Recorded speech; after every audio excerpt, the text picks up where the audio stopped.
नमस्कार। विचार मंथन में आपका स्वागत है। मैनपुरी चुनाव और रामपुर चुनाव, वैसे तो खतौली में भी चुनाव हो रहा है, लेकिन रामपुर और मैनपुरी का चुनाव बहुत ही रोचक, दिलचस्प और जबरदस्त हो गया है। मुख्यमंत्री योगी आदित्यनाथ ने तो आज अखिलेश के गढ़ करहल में जनसभा करके मैनपुरी की जनता में एक नया विश्वास जगाने का काम किया। मुख्यमंत्री ने मुलायम सिंह यादव को श्रद्धेय कहते हुए उनके प्रति विनम्र श्रद्धांजलि दी अपने भाषण की शुरुआत में, और कहा कि मुलायम सिंह ने 2019 में कहा था कि अब भाजपा ही जीतेगी। उनके आशीर्वाद से रामपुर और आजमगढ़ भाजपा जीत गई है। अब मैनपुरी का सपना साकार होने जा रहा है। साफ साफ शब्दों में कहा कि मुलायम सिंह का सपना साकार होने जा रहा है, और उन्होंने मैनपुरी की जनता से अपील की कि इतिहास में ऐसे अवसर आते हैं जिनका लाभ उठाइए। मुख्यमंत्री ने अपने भाषण में शिवपाल पर तंज कसा और कहा कि उनकी स्थिति तो पेंडुलम जैसी हो गई है। यह तक कह दिया कि जब चुनाव में उन्होंने समझौता कर लिया सीधे तौर पर अखिलेश से, तो उन्हें बैठने की भी जगह नहीं मिल पाई। कुर्सी के हत्थे पर बैठ करके दिख रहे थे। दोबारा उन्होंने शिवपाल का तो नाम नहीं लिया, लेकिन कहा कि आजकल फीफा चल रहा है, फुटबॉल मैच, और उसमें क्या होता है कि दोनों टीमें हैं, एक इधर से मारा और एक उधर से मारा, तो आप समझ लीजिए क्या स्थिति है। तो उन्होंने कहा चाचा की स्थिति तो पेंडुलम जैसी हो गई है, और बिना नाम लेते हुए फुटबॉल की जैसी स्थिति है। तीसरा उन्होंने ये भी कहा कि इमोशनल रूप में बहकाने का काम परिवारवाद की ओर से हो रहा है। ये समाजवादी नहीं, परिवारवादी है, हो रहा है। और इमोशनल बहकावे से कोई काम नहीं चलता है, विकास नहीं चलता है। लेकिन उन्होंने इसके साथ अयोध्या के 30,000 करोड़ की विकास परियोजनाओं का जिक्र करते हुए कहा कि मैनपुरी में भी विकास होगा, सुरक्षा की गारंटी होगी, क्योंकि उत्तर प्रदेश नया हो गया है, अब अराजक तत्व नहीं चलेंगे। लेकिन इसके साथ में और घटनाक्रम भी क्या हो गया। आज शिवपाल की जेड श्रेणी की सुरक्षा को घटा करके वाई श्रेणी की सुरक्षा कर दी गई। ये कहा गया कि सुरक्षा समिति की बैठक में निर्णय हुआ, लेकिन माना यह जा रहा है कि शिवपाल ने जिस तरीके से सपा का समर्थन किया है, अपने बहू का समर्थन किया है, उसका कारण ही है जो उनकी सुरक्षा घटाई गई। तीसरी बात, आज डिंपल यादव ने चुनाव में एक बात और कह दी, उसको लेकर के भी लोग चर्चा कर रहे हैं। डिंपल यादव ने कहा कि समाजवादी पार्टी के नेता चुनाव के एक दिन पहले, मतलब 5 तारीख को चुनाव होगा, तो उसके एक दिन पहले अपने घरों में न सोएं और फिर 5 तारीख को आए बेफिक्र हो करके, तब कोई चिंता की बात नहीं है, और वोट डालने का काम करें। ये भी एक संदेश गया। वहीं दूसरी ओर हम आज एक चर्चा और करेंगे। आजम खां का जो दर्द है, दर्द बया क्या क्या नहीं कह गए आजम खां आज। और इन्हीं चर्चाओं पे हमारे साथ जुड़ेंगे हमारे संवाददाता। सबसे पहले हम चर्चा करेंगे अपने मैनपुरी के संवाददाता प्रमोद पांडे से। प्रमोद जी, आपको मेरी आवाज आ रही है? प्रमोद जी, ये बताइए कि मुख्यमंत्री योगी आदित्यनाथ ने आज जो सभा की, उनका जो संबोधन हुआ, उससे भारतीय जनता पार्टी को कितनी ऊर्जा मिली है? वो लोग क्या सोच रहे हैं?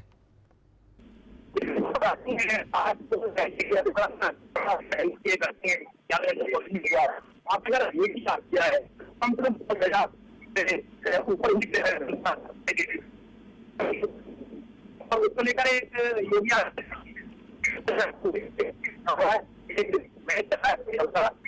काम होता है, बोल होती है, और एक रसलात माता दूसरा एक रसलात माता और एक होता है ना,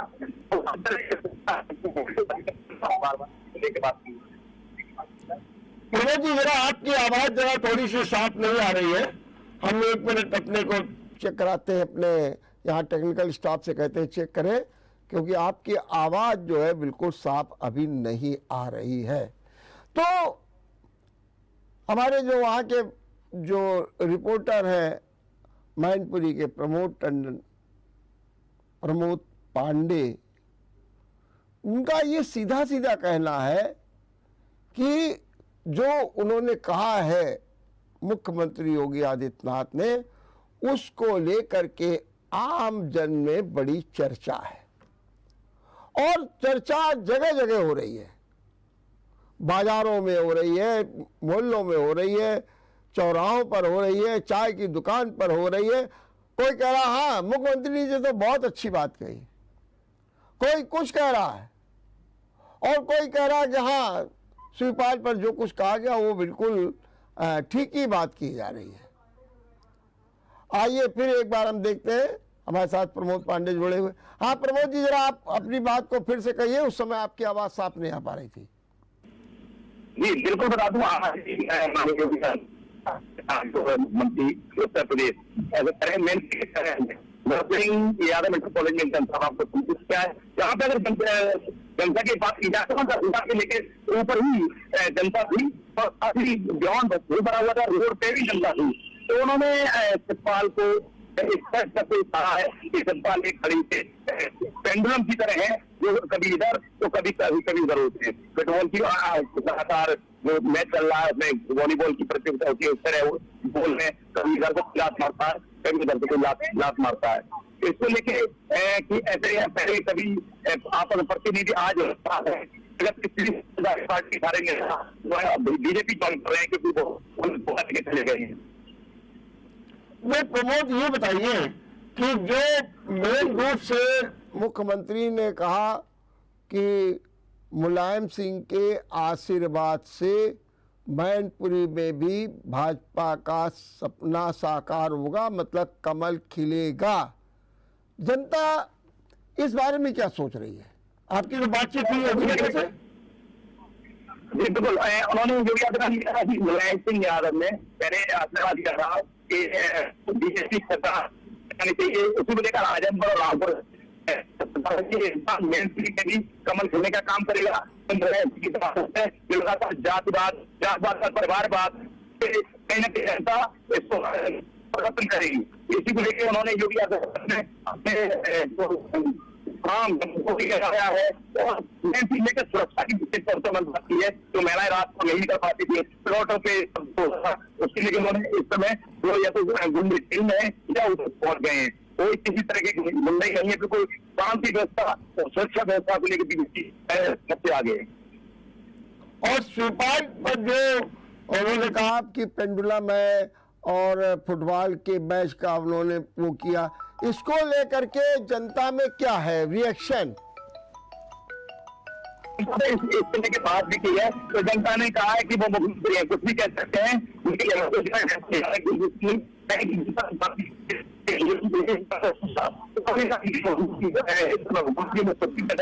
और सिक्योरिटी बात की जाए कि उनके पास सुरक्षा कम करके भाई सिक्योरिटी कर गई है।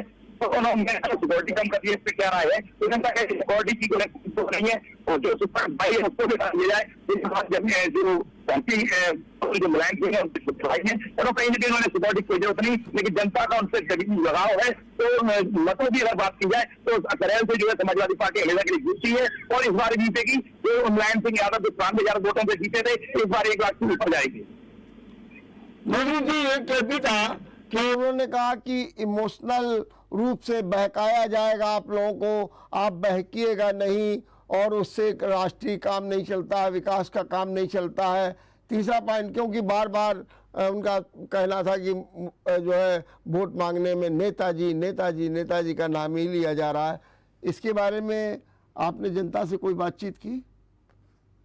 जनता से बात की है, जनता को और भी बात है, जो अपने जो इमोशनल समाज खेल रहे हैं, उसके लेके हर जगह यही चर्चा, हर जगह चुनाव चाहे डिम्पल हो चाहे अखिलेश यादव राष्ट्रीय हो, तो एक ही चर्चा चल रही है कि ये चुनाव जो है नेताजी का चुनाव है, और जो भी वोट पड़ेगा वो नेताजी की श्रद्धांजलि के लिए होगी। इसलिए ज्यादा वोट पड़ेंगे तो नेताजी को श्रद्धांजलि होगी। ये चुनाव जो है नेताजी का समाजवादी पार्टी का, तो नेताजी की श्रद्धांजलि को लेकर और नेताजी की भावनाओं को लेकर तो उससे चुनाव लड़ा जाएगा। इस पर जनता जो है नेताजी को श्रद्धांजलि देगी उसके रूप में। एक ये भी है कि ये भी बातचीत की गई कि विकास होगा मैनपुरी का काफ़ी, और उन्होंने ये भी कहा कि जो हमने अयोध्या में 30,000 करोड़ के विभिन्न परियोजनाएं चला रखी है, और यहाँ पर भी बहुत तेज़ी के साथ विकास किया जाएगा। और उन्होंने अपने 2 कॉन्स्टिट्यूंसीज का जिक्र भी किया जहाँ से भाजपा के लोग हैं। इसके बारे में जनता क्या विश्वास कर रही है कि जो मुलायम सिंह ने या नेताजी ने जो विकास कार्य किए थे उस पर से ज़्यादा कुछ लाभ मिलने जा रहा है मैनपुरी को? अपने लाभों की बात की है तो उन्होंने बोला 45 लाख जो आवास थे अभी जनता दे दी है, 10 लाख आवास जनता को दिए जाएंगे। और इस बार जो जात बात पहले चलता जात बात परिवार बात चला, तो परिवार बात को यहाँ से खत्म करके और एक बार जनता काम करेगी, तो जनता को सुरक्षा और विकास कार्यों की आपको सुरक्षा करेगी और विकास भी होगा। ठीक बात।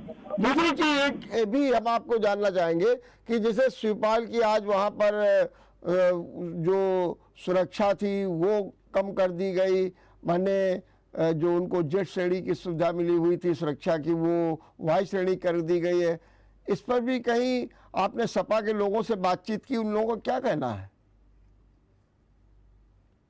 जो सुरक्षा थी जेट सिक्योरिटी की वो पाई कर दिए, लेकिन बड़े बुजुर्गों का कहना है कि अस्पताल को कोई जरूरत नहीं है सुरक्षा की, अगर जो सुरक्षा उसको भी कम कर दिया जाए तो उससे कोई फर्क नहीं पड़ रहा है सुरक्षा को लेकर। जो चीफ मिनिस्टर है इसमें सरकार चल रही है तो कुछ भी कर सकते हैं, लेकिन जो जनता का मूड है उसको कम नहीं कर सकते हैं। तो कहीं ना कहीं जनता भी ये कह रही है कि हम ऐसे प्रत्याशी को चुनेंगे इससे हमारा सीधा सम्मान हो सके, अपनी समस्याएं सुन सके, जिनसे हम मिल सके।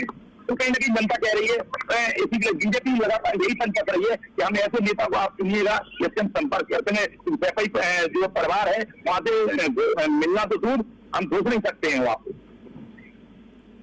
दूसरी चीज एक ये भी है कि ये भी कहा जा रहा, अभी रघुराज सिंह ने कहा था कि मैं तो जनता के बीच में रहता हूँ और जनता के बीच में रह करके मैं काम करता हूँ, उन्होंने सीधे सीधे तौर पे कहा था।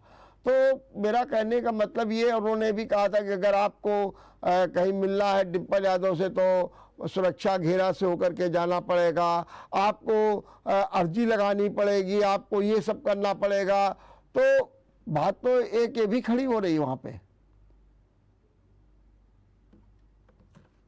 नहीं लेता है, जीतने के बाद भी कहीं मिल सकते हैं, कहीं भी रह सकते हैं, कभी भी किसी वक्त कहीं भी खड़े हो सकते हैं। आश्वासन दिया है जीतने के बाद अगर मैं जीतता हूँ तो मैं घर घर जाके जनता का आभार प्रकट करूंगा, लेकिन डिम्पल यादव जीतती है तो उनसे टेंशन लेनी पड़ेगी, उसके बाद ही मुलाकात होने की संभावना है कि नहीं है उसको भी है कि आप उनसे मुलाकात नहीं कर सकती है। एक बात तो और कही मुख्यमंत्री जी ने कि सुरक्षा को लेकर के गारंटी दी और कहा कि जो माफिया थे जिन्होंने अवैध संपत्ति बना रखी थी उन पर जो है उनको ढा दिया गया है, और अगर अब करेंगे तो उनके बाप दादा तक की जायदाद को ले लिया जाएगा और उस पर जो है सीधे सीधे गरीबों के लिए मकान बनाए जाएंगे। तो सुरक्षा व्यवस्था को लेकर के जो मैनपुरी की जनता है वो क्या सोचती है और क्या इस चुनाव में कानून व्यवस्था का भी मुद्दा चल रहा है? बिल्कुल, ये बिल्कुल सही कहा, क्योंकि लगातार जनता के बीच में और विशेषकर जनता में महिलाओं को लेकर बात करी जाती है। जो महिलाएं दिन में या रात में दिन जैसे चलता था, अभी निर्णय में चैन राइफल है या फिर लूट है, उसको लेकर सुरक्षा व्यवस्था की महिलाएं बहुत ही खुश हैं, क्योंकि बीजेपी सरकार में सुरक्षा और कब्जा होते थे। बना रहा है हमारा है, तो कहीं ना कहीं ये प्लॉट की वाली बात है बिल्कुल खत्म हो चुकी है। और जो प्लॉट पे जो माफिया थे या तो वो ऊपर चले गए या अंदर चले गए हैं, और अगर सबका खर्चा है तो उसकी संपत्ति वो तो चली जाएगा, लेकिन जो बाबा दादा की संपत्ति थी उसको भी जब्त कर लिया जाएगा। तो मेरा कहने का मतलब जनता जो क्या बनी, ये तो मुख्यमंत्री ने कहा है, लेकिन क्या जनता ये महसूस करती है? एक ये भी बात कही गई है कि अब उत्तर प्रदेश नया उत्तर प्रदेश है, जहां पर अराजक तत्वों की, अवांछनीय तत्वों की, माफिया की कुछ चलने वाली नहीं है, उनका कोई काम नहीं चलेगा जो पहला सपा शासन में होता था। तो ये भी कहा गया है। मेरा सीधा सीधा आपसे कहना ये है कि जो जनता है, आम मतदाता है, वो इस बार जो है इस कानून व्यवस्था को लेकर के क्या सोच रहा है? बिल्कुल, कानून व्यवस्था कहीं ना कहीं अगर बिल्कुल देखी जा रही है तो बहुत सोचते हैं और सोचता की बात हो रही है। अभी आज पर्यटन मंत्री जयवीर सिंह ने वहां पे बयान दिया था कि 177 जसवंत नगर और 133 के बूथ कैप्टन का नाम था, लेकिन एक बार कर दी गई है कि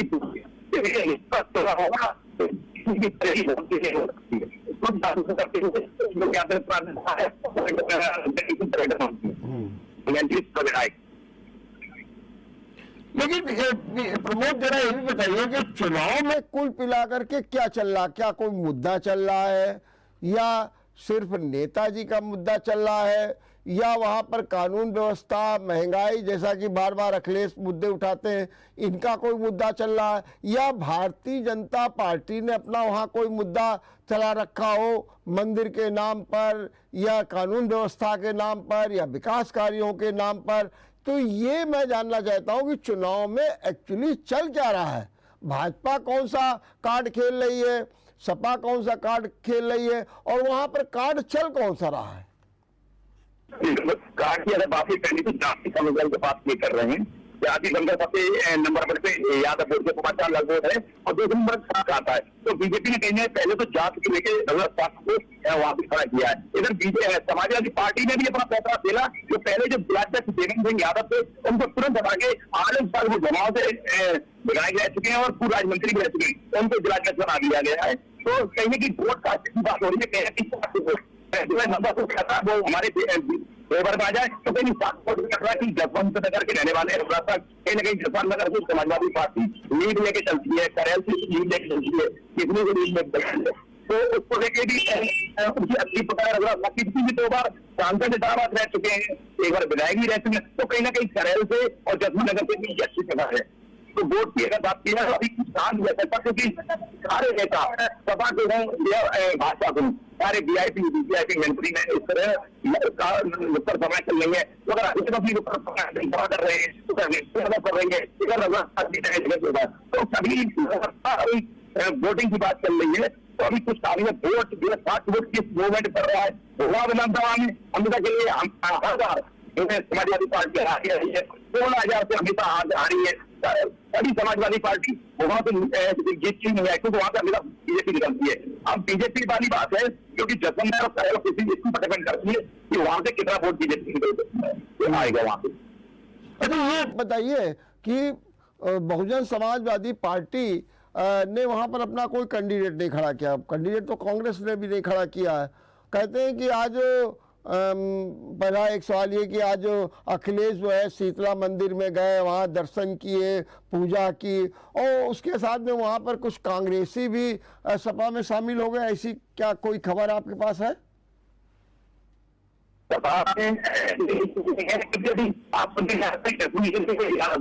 समाजवादी पार्टी से बीजेपी कहा गए हैं, तो कहीं ना कहीं बता रहे हैं कि जो यादव जो है वो बीजेपी में शामिल हुए हैं। अब इससे लेकिन सुनने में जो है और हमारे पास पार्टी वो भी बीजेपी में शामिल हुए हैं। अगर हम बात करें बसपा की, तो ये बसपा का वोट किधर जा रहा है? और उसपा जैसे वहाँ पर मैंने देखा कि कई मंत्री लगे हुए हैं, आसिफ अरुण जी भी लगे हुए हैं और जसवंत नगर में भी लगे हुए हैं, काफ़ी मंत्री विधायक सब लगे हुए हैं। तो ये जो बसपा का वोट है, मतलब खास तौर से मायावती के वोट की बात करें, ये किस ओर जाता दिखाई दे रहा है?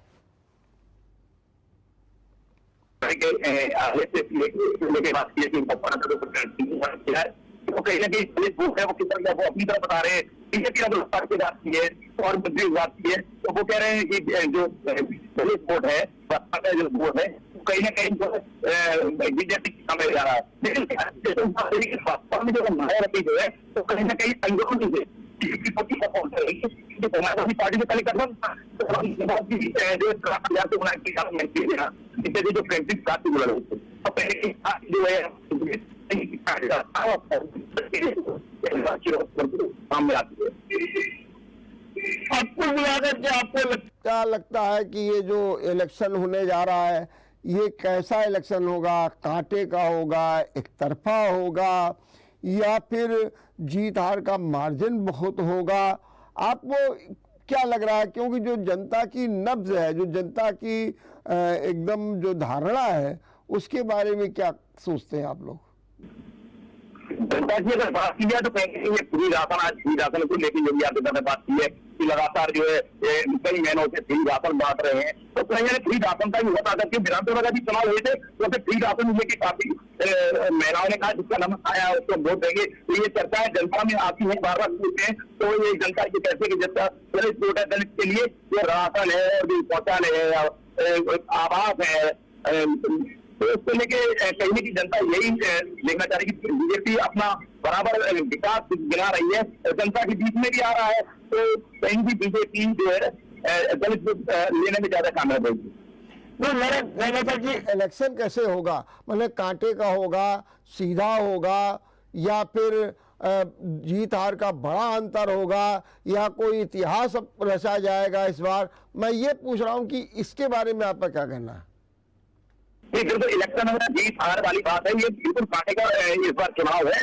और एक तरह से जो पहले एक तरफा हो जाता था कि लीड लेके 3.25 लाख से जीत हो रही है या एक तरफा समाजवादी पार्टी की वो हो रही है, तो वैसा कुछ नहीं है। क्योंकि 93,000 मुलायम सिंह यादव जो धरती पुत्र और जिनकी पहचान मुलायम सिंह यादव मंत्री के नाम से होती है, तो कहीं ना कहीं 93 हुई तो लीड जो है डाउन ही हुई जहां तक है। तो 7 कैंडिडेट पहले भी था और इस बार 7 कैंडिडेट है, तो एक तरफा तो नहीं होगा। जो भी चुनाव होगा वो एक बीच में जो है बहुत बड़ी मार्जिन से नहीं निकलेगी, कहीं ना कहीं जितनी भी जीत होगी वो कमी मार्जिन से होगी। बहुत बहुत धन्यवाद। आप अपडेट बनाए रखिएगा और हमें देते रहिएगा। आपने बहुत अच्छे ढंग से बताया कि योगी आदित्यनाथ का क्या प्रभाव है। हमारे संवाददाता बता रहे हैं कि एक तरफा न माना जाए चुनाव को, कांटे का होगा और निश्चित रूप से जीत हार का अंतर भी दिखाई देगा अच्छा खासा, लेकिन एक तरफा कहना सही नहीं है। तो ये थी हमारे मैनपुरी की रिपोर्ट। अब हम आपको ले चलेंगे रामपुर और वहाँ की भी बात आपसे करेंगे, लेकिन एक छोटे से ब्रेक के बाद। ब्रेक के बाद आपका एक बार फिर स्वागत है। रामपुर का चुनाव सबसे ज़्यादा चर्चा में है और वहाँ पर 45 साल से राजनीतिक वर्चस्व रखने वाले आजम खां इस समय सबसे ज़्यादा परेशान है। हालांकि उन्होंने अपने घर से किसी को टिकट नहीं दिया है, अपने करीबी को टिकट दिला करके आसिम वजह को मैदान में उतार दिया है। लेकिन सर 2-3 दिन से जो उनकी स्पीचेस आ रही हैं उसमें अगर आप देखें तो एक और हमला भी हो रहा है सीधे तौर पर भाजपा पर, और दूसरे तौर पर भावनात्मक अपील भी हो रही है और वो अपनी पार्टी पर भी एक तरीके से तंज कस करा है। नंबर 1 उन्होंने पहले कहा कि यहाँ तो मकान तोड़े जा रहे हैं, कैसा लोकतंत्र है, दरवाजे तोड़े जा रहे हैं 50 लोगों के। मेरी पत्नी को कह दिया घर से बाहर मत निकलना। इसके बाद उन्होंने ये कह दिया कि सुना है कि अखिलेश जयंत यहाँ पर आ रहे हैं, क्या जरूरत है आने की? अरे सीधे सीधे जाकर के चुनाव आयोग से कह दीजिए कि बीजेपी के कैंडिडेट को आप जिता दीजिए, बस काम हो जाए, घोषित कर दीजिए, कोई ज़रूरत नहीं है। फिर उसके बाद वो तीसरी भावनात्मक अपील करते हैं, लोगों से कहते हैं कि धोखा मत दीजिएगा, मेरा गुनाह क्या, मैं तो आपके बच्चों को आईएएस और पीसीएस बनाना चाहता था। उन्होंने ये भी कह दिया कि अगर आप सतर्क नहीं हुए तो आपके घर के दरवाजे पर भेड़िया खड़ा है और घर में घुस जाएगा तो आपकी आबरू भी नहीं बचेगी। उन्होंने इतना ही नहीं कहा बल्कि अपील की कि देखो भाई, इस बार ध्यान रखना, मेरे गुनाह को समझ लो, मेरे ऊपर जुल्म, और उन्होंने ये भी कहा इतने जुल्म हुए मेरे ऊपर कि इस्लाम में खुदकुशी हराम है, वरना मैं इसीलिए जिंदा हूं। सीधे तौर पर उन्होंने कह दिया। और उन्होंने कहा अरे भाई इतना है तो मुझको गोली मार दो। ऐसे ऐसे शब्द कहे हैं जिनको लेकर के चर्चाएं भी हैं, और भारतीय जनता पार्टी का हमला भी हो गया है। भारतीय जनता पार्टी के सांसद विनोद सोनकर कहते हैं कि आजम खां का ये इमोशनल कार्ड चलने वाला नहीं है, जैसा किया है वैसा तो भुगतना ही पड़ेगा। सीधे तौर पर कह रहे हैं इसका कोई असर नहीं पड़ने वाला। आज उन्होंने खुल करके आजम खां पर हमला भी किया। और रामपुर अपना एक प्रमुख स्थान है जहां पर सपा सुप्रीमो अखिलेश जा रहे हैं 1 तारीख को, वहां एक सभा को भी संबोधित करेंगे। और उसके साथ में मुख्यमंत्री का भी कार्यक्रम लगभग तय हो गया है, और वो भी वहां पर जाएंगे, और तब ये इलेक्शन और भी खिलेगा। इसी पर चर्चा करने के लिए हमारे साथ रामपुर के सहयोगी ईसुर रहमान हमारे साथ हैं। ईसुर जी, ये बताइए कि जिस तरीके से आजम खां अपनी बात कह रहे हैं और कल रात को जिस तरीके से सभा में अपनी बात कही है, क्या लग रहा है ये क्या इसका असर है, क्यों ऐसा आजम खां बोल रहे हैं? देखिए, मैं आपको बता दूं कि आजम खान का 45 साल से यहाँ पर दबदबा रहा है, और मुस्लिम का उनके साथ बहुत बड़ा समर्थन रहा है। लेकिन इस बार जो मुस्लिम है वो बिल्कुल पलटे हुए नजर आ रहे हैं, और उनका रुझान भाजपा की तरफ ज्यादा है, क्योंकि वो जैसे मैं आपको बताऊं कि उनकी प्रधानमंत्री आवास योजना और आपके आयुष्मान कार्ड, फ्री राशन, उससे लोग बहुत ज्यादा मतलब खुश हुए हैं। तो उनका ज्यादातर रुझान जो है वो भाजपा की तरफ जा रहा है। तो इसलिए आजम खान को जो समीकरण बदलते नजर आ रहे हैं, तो इसलिए वो ऐसे भाषण भी दे रहे हैं और लोगों को अपनी तरफ अट्रैक्ट कर रहे हैं, मतलब इसलिए वो ऐसा सब कुछ बोल रहे हैं। लेकिन इस बार जो रुझान है वो बदलते दिख रहे हैं, बहुत ज्यादा रुझान बदले हैं इस टाइम। और जो मुस्लिम लोग हैं, क्योंकि रामपुर मुस्लिम बहुमूल्य क्षेत्र है, तो इसलिए जो मुस्लिम ज्यादा है उनका रुख भाजपा की तरफ ज्यादा है। जी, ये बताइए सुरपान कि जो शिकायतें आ रही हैं कि जैसे कि आजम खान ने भी शिकायत की, आरोप भी लगाया कि 50 घरों के दरवाजे तोड़ दिए गए, उनकी पत्नी को कहा गया कि घर से बाहर मत निकलना, इस बारे में आपके पास भी कोई जानकारी है? कि आजम खान ने एक बहुत ही मतलब रात में ही लगभग 12:30-1 बजे प्रेस कॉन्फ्रेंस बुलाई थी, और उसमें उन्होंने ये पुलिस प्रशासन पर सब पर आरोप लगाए हैं कि उन्होंने मेरी पत्नी किसी से मिलने के लिए गई थी बाहर, तो उनपे पुलिस ने कहा कि तुम्हारे बहुत जुल्म हो गए, आप बाहर मत निकलना। और जो समाजवादी पार्टी के समर्थक है उनसे वार्निंग दी है कि अगर तुमने समाजवादी पार्टी को वोट डाला तो आपके घर तोड़ दिए जाएंगे। इसमें के सब आजम खान आरोप लगा रहे हैं। उन्होंने देर रात पीसी भी करी थी प्रेस कॉन्फ्रेंस, उसमें ये सब चीजें बताई थी।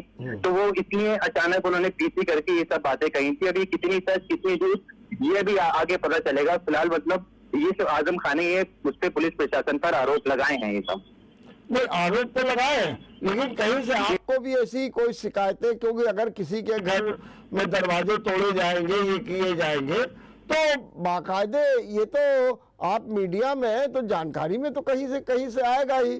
तो क्या ऐसी कोई सूचनाएं हैं क्या वहाँ पर? क्या प्रशासन की ओर से समाजवादी पार्टी के लोगों को कुछ कहा जा रहा है कि भाई दिन निकलना नहीं, अपने घरों में ही रहना, ऐसा कुछ है क्या आपकी जानकारी में? जी जी, मैं आपको बताऊं कि ऐसा फिलहाल आम लोगों से बात नहीं है, लेकिन जहां जैसे आज जहां आजम खान जो आरोप लगा रहे हैं, जिस मोहल्ले में पुलिस गई थी, वहां के आसपास के लोगों का तो यही कहना है कि एकदम से काफी 100-150 पुलिस वाले अचानक आए और लोग एकदम पुलिस वालों ने फ्लैग मार्च निकाला, लोगों के दिलों में दहशत फैला रहे हैं। ये सब तो सुनने में जरूर आ रहा है, लेकिन अभी तक ये कोई सूचना नहीं है कि मतलब घरों के दरवाजे तोड़े हैं या कुछ, इसमें की अभी कुछ नहीं है। लेकिन हाँ, लोग ये कह रहे हैं कि दहशत जरूर फैला रहे हैं पुलिस प्रशासन, जिससे लोग जो है वो वोट करने नहीं जाएंगे। ये सब इसमें के आरोप, ये सब सुनने को मिल रहा है लोगों से।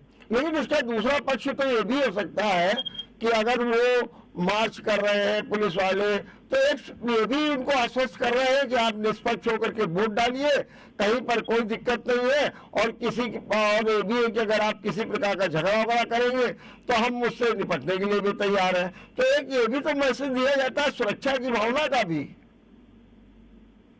जी जी, सुरक्षा भी है जगह जगह, और लोग बिल्कुल भयमुक्त, हर कोई कह रहा है कि बिल्कुल आप अपना वोट करिए और आराम से वोट करनी चाहिए, किसी तरह की कोई परेशानी नहीं आएगी। बाकी एक तरफ आज केशव प्रसाद मौर्य भी रामपुर पहुंचे थे, उन्होंने भी आजम खान को सिर्फ साफ सुथरे तरीके से ये कहा है कि आजम खान नाटक कर रहे हैं, उनकी बातों में मत आइए। ये तक उन्होंने अपने बयानों में, आज केशव प्रसाद मौर्य रामपुर जो गए थे, उन्होंने ये सब बातें कही है रामपुर में आकर।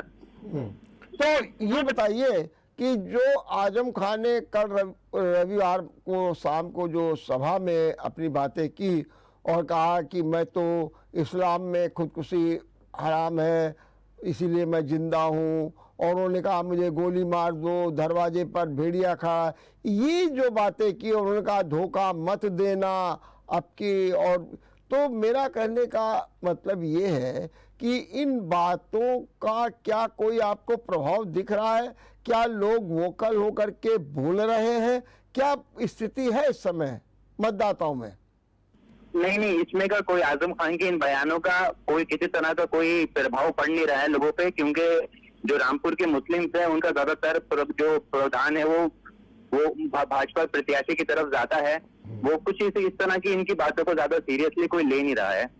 जो भी वोटर्स है मुस्लिम, उनका ज्यादातर पूरा रुझान भाजपा की तरफ है, क्योंकि भाजपा की नीतियों से वो सब ज्यादा खुश हैं। वहाँ के लोग भाजपा की नीतियों से खुश हैं, इसलिए कोई। अच्छा, जो आज केशव प्रसाद मौर्य गए, उन्होंने कहा कि ये नाटक कर रहे हैं, इसको लेकर के भी कहीं कोई प्रतिक्रिया आई है आजम खान के खेमे से? आजम खान की तरफ से इसमें का कोई नहीं आया, लेकिन आज रात को जनसभा है आजम खान की, उसमें देखना होगा कि आजम खान क्या करते हैं, कुछ जवाब देंगे, उनकी बात का नहीं देंगे, ये सब देखने वाली बात होगी। क्या आज फिर सभा है? जी जी, आज रात को फिर सभा है आजम खान की 9 बजे। आप एक बात ठीक है, आप ये कह रहे हैं कि मुस्लिमों में एक अब ये भी हो रहा है कि सबके साथ व्यवहार हो रहा है और हम लोगों को साथ देना चाहिए। हमारा केवल एक आपसे ये भी कहना है कि क्या ये मुसलमान वोकल होकर के ये बात कह रहा है कि हम बीजेपी को वोट देंगे, या आपकी कहीं कोई रायशुमारी हुई इसमें आपने पता लगाया, या फिर वहाँ का मतदाता पूरी तरीके से चुप्पी साधे हुए मौन है, कुछ बोल नहीं रहा, रिएक्ट नहीं कर रहा? नहीं नहीं, मुस्लिम जो है, मुस्लिम का रुझान भाजपा की तरफ ज्यादा बढ़ रहा है, बहुत ज्यादा बढ़ रहा है, क्योंकि लोग यहाँ पे बात करने के लिए आ रहे हैं, बाहर से लोग आ रहे हैं कि लोगों को देखने के लिए। जो पसमंदा कार्यक्रम हुआ रामपुर में, उसमें भी जनसभा में काफी भीड़ थी, लोग बहुत ज्यादा प्रोत्साहित हैं, खुश हैं। बस आजम खान की थोड़े बहुत उनको महसूस हो रहा होगा ये सब चीजें कि जो मुस्लिम जो है ज्यादा भाजपा की तरफ जा रहे हैं, इसलिए वो इसमें के भाषण दे रहे हैं। बाकी जहां तक जो फील्ड में अब तक टहलते हुए लोगों से मालूम करने पे ये बात पता चली है, तो वो ये कह रहे हैं कि हम भाजपा की जो प्रधानमंत्री आवास है, हमारे मुस्लिम के घर बन गए हैं ज्यादा से ज्यादा, और फ्री राशन हमें मिला है, तो जब हमें ये सब चीजें मिली हैं तो फिर हम वोट क्यों नहीं देंगे भाजपा को? तो इसके बारे में अगर ये देखा जाए कि जो आजम खान ये बार बार कह रहे हैं कि साहब वो जुल्म हो रहा है, ये हो रहा है, और जो वो इतने भावुक हो जाते हैं, तो आम जन में कोई असर नहीं दिख रहा है, ये बात साफ है? जी जी, बिल्कुल भी ज्यादा असर नहीं है। बाकी वो इसमें के भाषण देते रहते हैं, तो इसलिए ज्यादा कुछ इतना लगता नहीं है कि लोगों को इससे ज्यादा होगा। लेकिन हाँ, कुछ जो ज्यादा जो लोग हैं, कुछ हैं उनसे आजम खान को जो पसंद करते हैं, उनमें शायद थोड़ा बहुत देखने को मिले।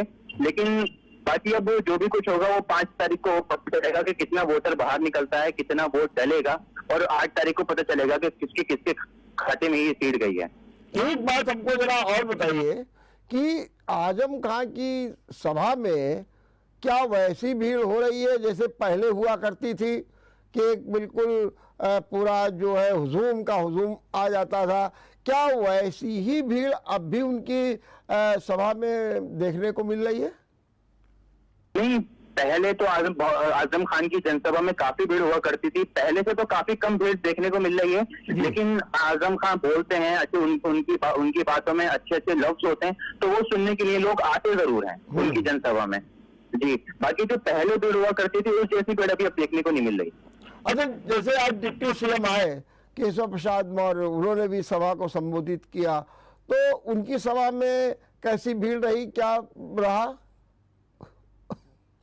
अच्छी भीड़ रही, क्योंकि जो लोग हैं रामपुर के, उनकी भाजपा की तरफ अच्छा रुझान है, तो लोग अच्छे खाते थे और काफी ज्यादा भीड़ थी। उन्होंने भाजपा प्रत्याशी आकाश सक्सेना के लिए वोट की भी अपील की, जनता से भी रूबरू हुए, तो अच्छी भी भीड़ देखने को मिली आज के कार्यक्रम में। लेकिन क्या उन्होंने कोई रामपुर के लोगों से वादा किया या लोगों को कुछ विकास की चाहत दिखाई या कोई किसी मुद्दे को, राम मंदिर वगैरह का भी कोई जिक्र किया? आपने उनके भाषण को सुना था? जी, भाषण को सुना था। किसी राम मंदिर वगैरह का तो उन्होंने जिक्र नहीं करा था, लेकिन हाँ, आजम खान का जो रात बयान था उस पर जरूर पलटवार करा था। उन्होंने कहा था कि आजम खान के ये सब नाटक है, ये कुछ ऐसा नहीं है, और बस जो उन्होंने विकास की बात करी थी, तो वो तो विकास पे जो यहाँ पे भाजपा से प्रत्याशी को, उन्होंने आकाश सक्सेना को यहाँ जो प्रत्याशी बनाया है भाजपा का, उन्होंने भी जनता से बाहर वादा किया है कि मुझे इस बार जितवा दो। सिर्फ 4.5 साल की बात है, इसमें मैं आपको विकास करूंगा। यहाँ पे आजम खान ने कोई विकास नहीं करा, सिर्फ रोडें बनाई है, तो मैं यहाँ पे फैक्ट्री लाने की कोशिश करूंगा। मैं इसमें के सब वादे जरूर कर रहे हैं यहाँ के भाजपा प्रत्याशी निश्चित रूप से। जी। अब कुल मिलाकर के वहां पर चुनाव में कौन सा मुद्दा चल रहा है? विकास का मुद्दा चल रहा है कि जैसे कि आजम खां का इमोशनल कार्ड चल रहा है, या वहाँ पर जो है विभिन्न जो योजनाएं हुई, जो लाभार्थी हैं उनका जो है मुखर समर्थन या विरोध चल रहा, जैसा भी है, तो कुल मिलाकर के वहाँ के इलेक्शन में कोई मुद्दा भी चल रहा है कि केवल ये आरोप प्रत्यारोप पलटवार सब कुछ यही चल रहा है? यहाँ पे बस ज्यादातर विकास का ही मुद्दा है। विकास के बल पर ही यहाँ पे ज्यादा वोट पड़ेगा, इसीलिए रुझान का सबसे ज्यादा भाजपा की तरफ इसलिए है क्योंकि वो जो ये सब नीति है इससे खुश है, और यहाँ पे विकास की बात की है, विकास का वादा किया है, यहाँ पे फैक्ट्री लाने की, इंडस्ट्री लाने की बात करी है, इसलिए उसी के बल पर यहाँ पे वोट ज्यादा पड़ेगा। विकास का मुद्दा है। कौन सी फैक्ट्री लाने की बात हो रही है? कौन सी फैक्ट्री के लिए वहां पर ये आवाज उठाई जा रही है? ठीक है, नहीं, मतलब यह है कि पहले माना जाता था कि कानपुर के बाद दूसरा नंबर रामपुर का होता था कि यहाँ पे इंडस्ट्री वगैरह हुआ करती थी, तो उसमें ये माना जाता था कि आजम खान ने जो यहाँ की इंडस्ट्री वगैरह थी वो बंद करवा दी थी, और सब लोगों के हाथ में रिक्शाएं दे दी थी जो थी, तो उन मुद्दों पे लेकर यहाँ पे वोट पड़ेगा। यहाँ पे क्योंकि आकाश सक्सेना जो यहाँ पे प्रत्याशी हैं भाजपा के, वो ये सबसे वादा भी कर रहे हैं, सबको भरोसा जता रहे हैं कि यहाँ पे मैं इंडस्ट्री वापस लेके आऊंगा, तो जो रामपुर का जो युवा लोग हैं उनके लिए रोजगार बढ़ेगा, तो यही सब मुद्दे रहेंगे रामपुर में। जी, ये कि वहाँ पर एक कांग्रेस का भी अच्छा खासा वोट बैंक रहा है, और नावेद भी इस तरीके से देखा जाए तो बीजेपी का साथ दिया, अभी और लोगों ने भी बीजेपी का, यहाँ तक कि आजम खां के जो मीडिया प्रभारी फसाहत वो भी चले गए। तो कुल मिलाकर के जो कांग्रेस का रुझान इस बार किस ओर दिख रहा है? क्या वो आजम खां को नहीं पसंद करते हैं तो क्या वो बीजेपी में अपना वोट देंगे, क्योंकि उनका तो कोई प्रत्याशी खड़ा नहीं है? इसने तो साफ तौर से खुलेआम मंच से कह दिया है कि वो भाजपा को समर्थन करेंगे और उनका पूरा रुझान भाजपा की तरफ है, और जो यहाँ के जो कांग्रेस प्रत्याशी हैं नवाब काजिम अली खान, वो भी आकाश सक्सेना के साथ ही घूम रहे हैं, लोगों से भाजपा के लिए अपील कर रहे हैं, तो उनका पूरा रुझान भाजपा की तरफ ही रहेगा, और जो उनके भी वोटर्स हैं वो भी उनसे कह रहे हैं कि भाजपा को वोट दीजिए। और बसपा की क्या स्थिति होगी? मायावती ने भी अपना कैंडिडेट नहीं खड़ा किया है, तो उसका लाभ किसको मिलने जा रहा है? यहाँ पे बसपा का तो इतना वो है नहीं, यहाँ पे समर्थन तो बसपा की तो कोई इतनी ऐसी गिनती है नहीं रामपुर में, नहीं है। चलिए, कुल मिलाकर के हमको जरा ये समझाने की कोशिश करिए कि रामपुर का चुनाव कैसा होगा। माने मेरा सीधा सवाल कि सीधा होगा, कांटे का होगा, जबरदस्त होगा, भारी जीत हार का अंतर होगा, या फिर जैसे कि अभी लोकसभा का चुनाव हुआ वैसा ही होगा? क्या आपको लगता है और वहाँ की जनता क्या सोचती है इस बारे में? नहीं, देखिए, चुनाव तो यहाँ पे दोनों तरफ का टक्कर में ही रहेगा, क्योंकि आजम खान के यहाँ पे 45 साल से रसूख रहा है यहाँ पे, जो और भाजपा के जो मुस्लिम यहाँ के जो मुस्लिम्स हैं वो भाजपा की तरफ बढ़े हैं, तो जो टक्कर रहेगी चुनाव में वो तो बराबरी की ही रहेगी, क्योंकि एक तरफ आजम खान है, दूसरी तरफ भाजपा की नीति है। तो ये आने वाली जो 5 तारीख है उसमें पता चलेगा कि लोग किस तरफ जा रहे हैं ज्यादातर, और 8 तारीख को रिजल्ट पता आएगा, उसमें पता चलेगा कि क्या रहा। लेकिन जो यहाँ पे चुनाव है वो इस टाइम टक्कर का ही है, बिल्कुल बिल्कुल टक्कर पे है। जी, बिल्कुल टक्कर पे। अच्छा, ये बताइए कि जो आजम खान की इतनी बड़ी फॉलोइंग थी और जो वो अपना जैसा 45 साल उन्होंने अपना राजनीतिक वर्चस्व किया लोकसभा विधानसभा सब में, तो ये फॉलोइंग जो थी वो किस कारण कम हुई है? क्या इनके ऊपर जो मुकदमे हुए हैं जनता ने उन पर विश्वास कर लिया है कि हाँ भाई इतना तो नहीं होना चाहिए, इन्होंने खूब जुल्म उठाए हैं, क्या किया है जौहर यूनिवर्सिटी के बारे में, तो इनकी जो फॉलोइंग पर जो है, क्योंकि जब ये लोकसभा का चुनाव हारे तो उपचुनाव, तो उस समय बहुत लगा कि अरे आजम खान हार गए, तो इसके बारे में कहीं ना कहीं इनकी फॉलोइंग गिरी है, इनके समर्थकों की संख्या कम हुई है। इसका कारण आप क्या मानते हैं? कारण जहां तक मेरा मानना यह है कि मुझे ऐसा लगता है जो आजम खान 27 महीने जेल में रहे हैं, उसके बाद रामपुर एकदम खाली रहा, उसमें फिर एकदम भाजपा की जो ये प्रधानमंत्री आवास हुआ और फिर फ्री राशन हुआ, कोरोना काल में फ्री राशन मिला सबको बिना किसी भेदभाव के, हिंदू मुस्लिम सबको राशन मिला, फिर आजम खान 27 महीने जेल में रहे। तो मुझे ऐसा लगता है कि जो आजम खान की रामपुर से दूरियां बढ़ी उससे ही सब कारण हो सकता है, मेरा मानना ये। लेकिन इसमें तो कायदे से देखा जाए तो एक सहानुभूति होनी चाहिए कि भाई हमारे नेता को जेल में डाल दिया गया, जैसा कि आजम खान बार बार यही कह रहे हैं, तो यहाँ पर उल्टा फिर क्यों हो रहा है? केवल इतना है कि वो नहीं रहे इसलिए लोग उनके साथ में नहीं है, उनका ग्राफ गिर गया है, या फिर कोई और कारण आप मानते हैं? कारण एक ये जो उनपे 100 से अधिक मुकदमे हैं, ये भी एक कारण है, क्योंकि माना जा रहा है कि आजम खान को सजा भी मिल रही है, वो इस टाइम बेल पे बाहर हैं, और फिर उनकी विधायकी भी रद्द हो गई है, फिर उनके जो वोटर लिस्ट है उनका नाम काट दिया गया है, वोट का भी अधिकार छीन लिया गया है आजम खान का। तो इन सब चीजों से ही सब उनके जो जितने भी समर्थक थे वो सब दूर भाग रहे हैं। जैसी उनकी सबसे करीबी फसाद अली खान शानू, वो उन्होंने भाजपा ज्वाइन कर ली है। आए दिन ही सुनने का मिलता है कि यहाँ के जो समाजवादी पार्टी का चुनाव लड़ाते थे वो भाजपा का चुनाव लड़ा रहे हैं। तो ये सब जो उनके जो 100 से अधिक केस हैं, ये भी एक सबसे बड़ा कारण हो सकता है इस चीज का। अच्छा, जिनको आप अभी बात कर रहे थे सानू की, तो सानू के ऊपर भी तो काफी मुकदमे हैं, और सानू तो पूरी तरीके से आजम खान के साथ रहे, बल्कि उन्होंने आजम खान के लिए अखिलेश पर भी हमला बोल दिया। तो ऐसा क्या हो गया एकदम कि सानू ने आजम खान का साथ छोड़ दिया और भाजपा में चले गए? उनका एक तो जैसे मैं आपको बताऊं कि जैसे शानू, जो फसाद अली खान शानू है, जो पूर्व मीडिया प्रभारी थे आजम खान के, तो उनसे सवाल किए गए थे कि यहाँ पे आने की क्या वजह थी, तो उन्होंने तो साफ तौर पर यही कहा है कि मुझे भाजपा की जो नीति हैं वो मुझे पसंद आई, और भाजपा ने लोगों को घर दिए हैं, बिल्कुल बिना किसी भेदभाव के काम कर रही है, तो मैं इन सबकी नीतियों से खुश होकर भाजपा में शामिल हुआ हूँ। उनका साफ सुथरा कहना यही है। अब ये देखिए, एक अलग मैटर है कि उनके ऊपर मुकदमे हैं, क्या है, वो किससे बचते हुए यहाँ पे आए, ये एक अलग बात रहेगी। लेकिन आजम खान के बारे में उनका क्या कहना है कि आजम खान पर जो मुकदमे हुए, क्योंकि कल तक तो वो अखिलेश जी से लड़ गए थे, सीधे सीधे उन पर हमला बोल दिया था, तो आजम खान के प्रति क्या आरुचि हो गई, या आजम खान को भी अब वो कटघरे में खड़ा करने लगे? तो किसी तरह का कोई कटाक्ष कर नहीं रहे हैं, बस वो ज्यादातर उनसे जो भी सवाल करा जा रहे हैं वो कह रहे हैं, उनपे मुकदमों का भी सवाल करा गया था कि जो मुकदमों की वजह से आप आए, तो वो कह रहे हैं कि ये सब मैटर कोर्ट का है, वो कोर्ट को अपना फैसला करने दीजिए। बाकी जो मेरी आने की सबसे बड़ी वजह ये है कि मुझे भाजपा की नीति पसंद है, इसलिए मैं भाजपा में शामिल हुआ हूँ। बाकी आजम खान पर किसी तरह का वो कटाक्ष नहीं कर रहे हैं। चलिए, बहुत बहुत धन्यवाद, बहुत बहुत धन्यवाद। आप लगातार अपडेट बनाए रखिए और हमें ऐसी सूचनाएं देते रहिए तो अभी आपने रामपुर का भी सुना। निश्चित रूप से इमोशनल कार्ड खेला आजम खान ने, लेकिन जैसा हमारे रिपोर्टर बता रहे हैं उतना प्रभाव नहीं दिख रहा है। और उसको इसलिए भी हम कह सकते हैं कि इतना प्रभाव इसलिए नहीं दिख रहा है कि स्वयं आजम खान ने कह दिया कि भाई चुनाव आयोग से कह दीजिए कि भाजपा के प्रत्याशी को बिना चुनाव ही जो है विधायक घोषित कर दें।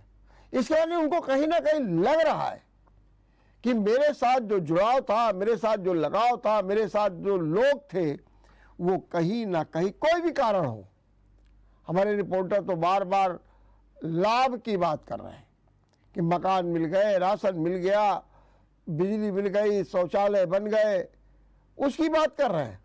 और कह रहे हैं कि अब जो एक और नई उम्मीद भी जगी है कि अगर बीजेपी आ गई तो वहाँ पर फैक्ट्री भी लगेगी, कारखाने भी लगेंगे, क्योंकि उनका कहना है कि कानपुर के बाद रामपुर का नाम आता था, लेकिन अब वहाँ पर आरोप है कि आजम खान के ज़माने में ये सब नहीं हो पाया, फैक्ट्रियाँ नहीं लग पाई, बहुत कुछ नहीं हो पाया, इस कारण भी लोग बिखर रहे हैं।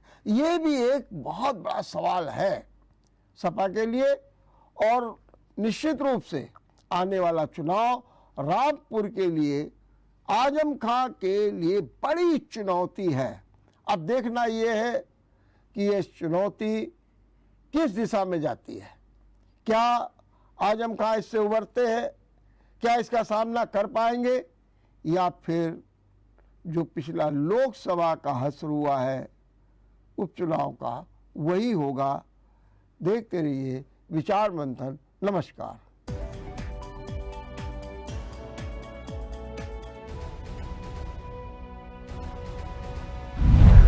अगर आपको हमारा वीडियो पसंद आया हो तो हमें लाइक करें, सब्सक्राइब करें और ज्यादा से ज्यादा शेयर करें। और हाँ, बेल आइकॉन दबाना ना भूलें ताकि हर खबर का अपडेट आप तक पहुंचे तुरंत। आप हमें इंस्टा, ट्विटर और फेसबुक पर भी फॉलो कर सकते हैं। हमारी आईडी है @JMT News।